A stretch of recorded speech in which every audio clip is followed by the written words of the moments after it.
ഇനി അങ്ങോട്ട് മീശ പിരിക്കുവോ അടുത്ത മീശയാണോ വലിയ കാര്യം? മീശ വലിയ കാര്യം, എന്ത് നല്ല മീശയാണ്.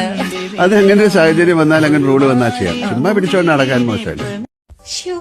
ഇങ്ങേരിത് സിനിമയോ ഇന്റർവ്യൂയോ എന്തായിക്കോട്ടെ, ചുമ്മാ ഈ ലാലേട്ടനെ കണ്ടുകൊണ്ടിരിക്കാൻ തന്നെ എന്ത് രസാലേ, കണ്ണെടുക്കാൻ തോന്നൂല. അങ്ങനെ ഇന്റർവ്യൂ ഞാൻ ആസ്വദിച്ച് കണ്ടുകൊണ്ടിരുന്നപ്പോഴാ എന്റെ കണ്ണ് ദേ ഇതിൽ പോയി ഉടക്കിയത്. നല്ല ഭംഗിയുള്ള മാലയും കമ്മലും അല്ലേ. ലാലേട്ടന്റെ ഓറ കൊണ്ടാണോന്നറിയില്ല, ഞാൻ ഈ മാല മുന്നേയും കണ്ടിട്ടുണ്ടെങ്കിലും സുജി ചേച്ചി ഈ ഇന്റർവ്യൂവിൽ ഇതിട്ട് കണ്ടപ്പോൾ ഒരു പ്രത്യേക ഭംഗി തോന്നി ഇതിന്. പണ്ടേ കുട്ടാപ്പൂസിൽ എനിക്കൊരു വീക്ക്നെസ് ആണ്.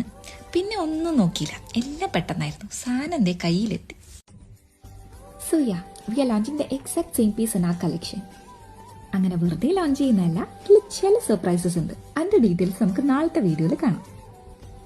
പിന്നെ ലാലേട്ടൻ ഈ ഇന്റർവ്യൂവിൽ പറഞ്ഞ നമ്മുടെ എല്ലാവരുടെ ഉള്ളിലുള്ള ലേഡി ഇല്ലേ, ഇവിടെ അത് ഫുൾ ഗ്ലോ മോഡലായിരിക്കും. അപ്പോൾ സ്റ്റേ ട്യൂൺഡ്.